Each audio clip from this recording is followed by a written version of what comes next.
Assalamualaikum warahmatullahi wabarakatuh, halo kawan-kawan. Oke, kali ini kita akan bahas lagi nih menuju Pilpres 2024. Sebab tadi malam ada yang menarik ketika debat saya highlight di wilayah Pak Gibran dengan Gus Imin ini. Yang persoalan SGIE itu, EI itu atau SGAI itu. Bukan SGIE. Mas Gibran ini ya harusnya belajar dulu mengenai pelafalan huruf atau pelafalan abjad Inggris itu, huruf abjad Inggris, supaya langsung paham orang-orang, bukan dengan menjebak seperti itu. Ini Pak Gibran ini seolah-olah membuat debat capres ini seolah-olah menjadi cerdas cermat, seolah menjadi mata pelajaran anak SD gitu. Jadi ini yang kemudian harus dipahami oleh para pendukung paslon nomor urut 2, para pendukung Pak Gibran ini. Jadi Pak Gibran itu tidak serta-merta apa yang dia keluarkan dari mulutnya dipahami oleh akalnya, tidak. Ini yang kemudian harus ditelaah lebih jauh, karena seolah-olah Pak Gibran ini kan juga tidak paham tentang SGI itu, SGI itu. Jadi ini yang kemudian menjadi perbincangan publik saat ini. Karena Pak Gibran tidak mampu melafalkan huruf abjad Inggris itu. Dan sebenarnya strategi ini adalah strategi Pak Jokowi di 2014 lalu, yang notabene-nya untuk membuat lawan seolah-olah gagap karena memberikan pertanyaan yang pertanyaan yang tidak sesuai dengan penjelasan yang sebenarnya itu. Ini yang harus kita bahas, persoalan SGI ini. Apalagi Pak Anies juga bilang bahwa publik itu bisa menilai apakah ini hafalan atau tidak gitu. Ini yang harus kita bahas lebih jauh.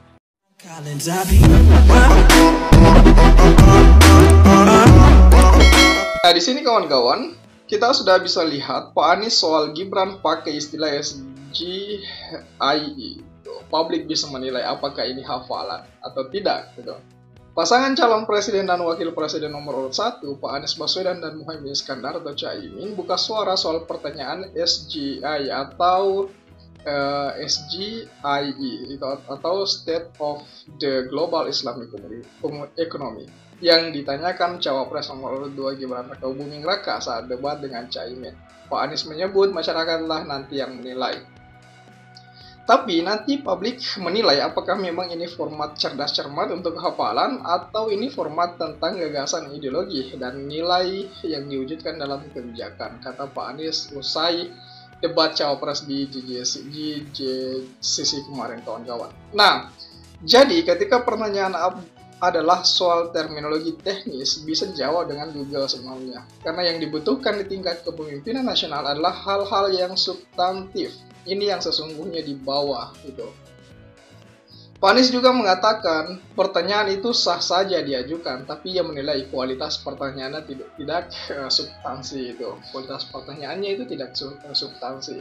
Nah, padahal semakin tinggi posisi semakin berfokus pada substansi, dan di tingkat kepemimpinan nasional pada tingkat substansi. Tapi sebagai aspek pertanyaan sah saja itu. Pada kesempatan yang sama, Caimin juga menanggapi pertanyaan Gibran tersebut. Ia mengaku saat debat lupa dengan istilah itu. Sebenarnya bukan lupa, saya juga merasa bahwa Caimin betul-betul tidak paham SGEI itu apa, SGEI itu apa. Kalau konsonannya bahasa Inggris, harus Anda sebut abjad bahasa Inggris itu. Kalau singkatan bahasa Inggris, harus Anda perjelas dengan ungkapan bahasa Inggris juga itu. Ini yang saya rasa Pak Gibran harus di-brief ulang. Pak Gibran harus belajar kembali. Karena ini yang kemudian penyebutan ini tidak seolah-olah memberikan kesan bertanya kepada calon wakil presiden lain, tetapi seolah-olah terkesan menjebak, seolah-olah terkesan memberikan pertanyaan sesat gitu, karena hanya ingin dilihat sebagai sosok yang pintar, padahal aslinya ini briefnya yang kurang sebenarnya. Nah, sebelumnya calon wakil presiden nomor urut 2 Gibran Rakabuming Raka bertanya kepada calon nomor urut 1 Muhaimin Iskandar tentang SGIE katanya.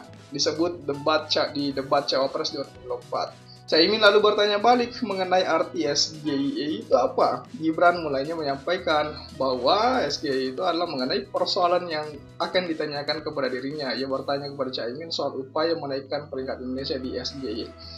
Ini juga keliru juga menaikkan peringkat Indonesia ke SGY. SGY itu bukan peringkat gitu.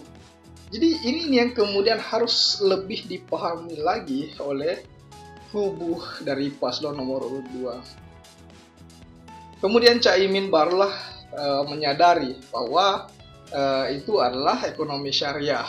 Karena kemudian seharusnya Caimin bisa mengcounter di wilayah ini. Caimin tinggal sebut aja lah bahasa Inggrisnya itu SGIE. Tinggal itu sudah mengkanter balik. Tetapi saya lihat Gus Imin tidak memakai counter itu, tidak memakai counter attack itu, karena saya rasa Gus Imin juga juga menghargai paslon nomor urut 2 ini, meskipun kesannya paslon nomor urut 2 ini memang betul-betul ingin terlihat lebih powerful, terlihat lebih ingin semacam man of the match lah. Padahal enggak seperti itu. Memang sopan banget di salamnya, rukuknya itu memang terlihat sopan. Tapi dari kalimat-kalimatnya, Pak Gibran ini tidak mencerminkan sosok yang sopan ketika kemudian mengatakan bahwa wah Gus Imin ini aneh. Itu kemudian saya rasa sangat tidak layak untuk keluar dari mulut Pak Gibran, yang notabene-nya dia lebih mudah, dia lebih berbicara kepada orang tua memang harus lebih sopan lagi. Ini yang harus sebenarnya tidak dimiliki oleh Pak Gibran itu. Jadi ini yang harus kita pahami lebih awal, bahwasanya Pak Gibran harus di-brief ulang, tidak sekedar materinya, tapi juga adab untuk bicara. Itu harus di-brief lagi itu.